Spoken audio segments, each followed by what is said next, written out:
Hey, Olive, Arlo, and Frank. Grandpa coming to you from the back deck in Jack's Beach. Beautiful day.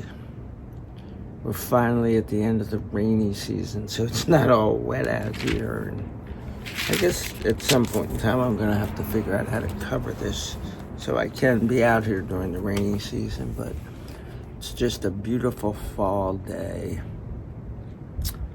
And today we're going to jump into Numbers chapter 6. First, we're going to look at the Nazarite vow. And this is something that there's two Nazarites that I know about. There's John the Baptist, but before him there was Samson. And we'll look at what makes you a Nazarite. Some people say, oh, well, Jesus was a Nazarite, but he obviously wasn't.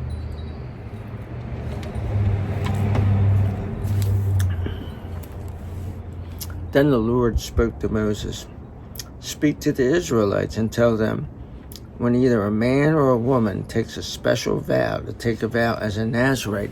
And I didn't remember that. You can be a woman and take a Nazarite vow. I can't think of any, but I bet there's at least one in the Bible. To separate himself to the Lord. And when they say himself, it means himself or herself.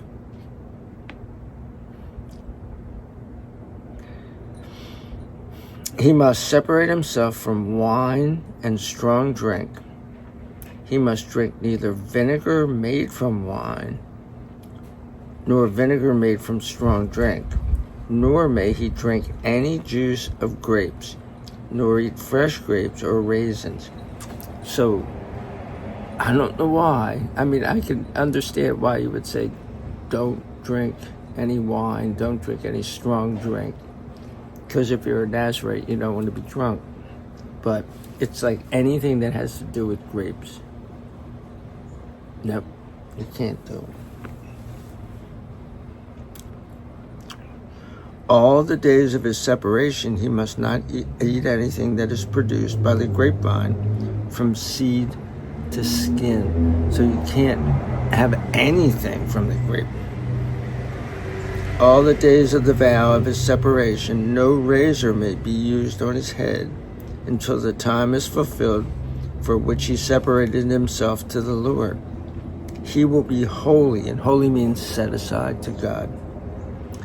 And he must let the locks of his hair on his head grow long. So you might think, well, Grandpa, are you a Nazarite? No. No. Not that that's a bad thing. All the days that he separates himself to the Lord, he must not contact a dead body. So it's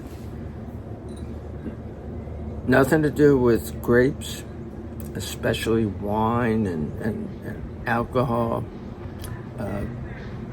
Can't cut your hair, and can't touch a dead body. He must not defile himself, even for his father or his mother or his brother or his sister if they die, because the separation for his God is on his head. All the days of his separation, he must be holy to the Lord, set aside to the Lord.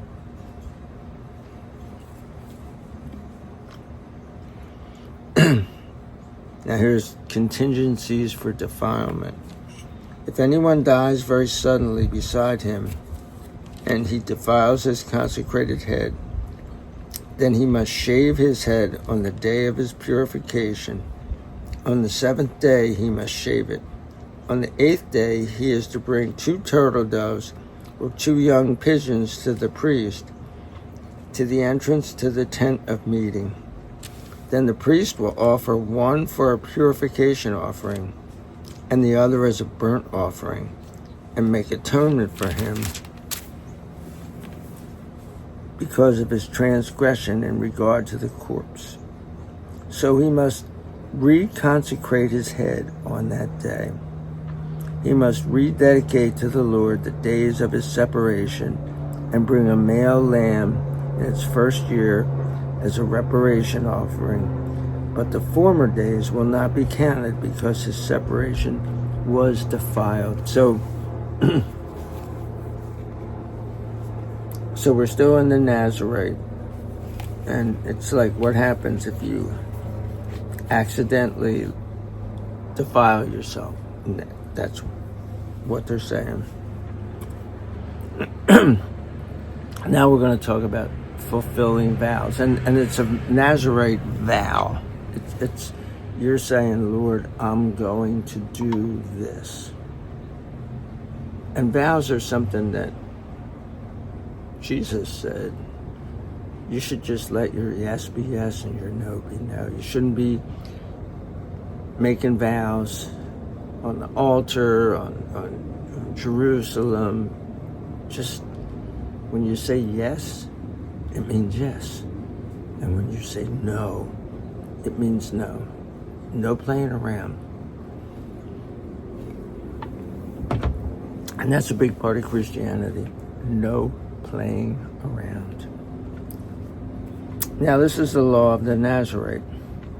When the days of his separation are fulfilled, he must be brought to the entrance of the tent of meeting, and he must present his offering to the Lord, one male lamb in its first year without blemish for a burnt offering, one ewe lamb in its first year without blemish for a purification offering. And I'm thinking now, I think that Paul might have taken a Nazarite vow at some point in time, because I remember him shaving his head and going into the temple and causing a whole scene. One ram without blemish for a peace offering, and a basket of bread made without yeast. So this is matzah. Cakes of fine flour mixed with olive oil, wafers made without yeast and smeared with olive oil, and their grain offering and their drink offerings. Then the priest must present all these before the Lord and offer his purification offering and his burnt offering. Then he must offer the ram as a peace offering to the Lord. With the basket of bread made without yeast, the priest must also offer his grain offering and his peace offering and his drink offering. Then the Nazarite must shave his consecrated head at the entrance to the tent of meeting, and must take the hair from his consecrated head and put it on the fire where the peace offering is burning. And the priest must take the boiled shoulder of the ram, one cake made without yeast from the basket, and one wafer made without yeast, and put them on the hands of the Nazarite after he has shaved his consecrated head. So you have a bald guy standing there holding meat and matzah.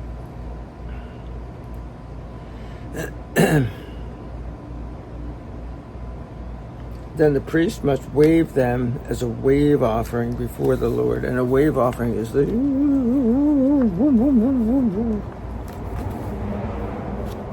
At least that's my interpretation. It is a holy portion for the priest, together with the breast of the wave offering and the thigh of the raised offering. After this, the Nazarite may drink wine, and he'll need it after all that. This is the law of the Nazarite, who vows to the Lord his offering according to his separation, as well as whatever else he can provide. Thus he must fulfill his vow that he makes according to the law of his separation. And it's interesting, it says, plus whatever else he can provide. I never saw that in there before. When you study the Bible, you every time you read it, you see new things that you didn't see before.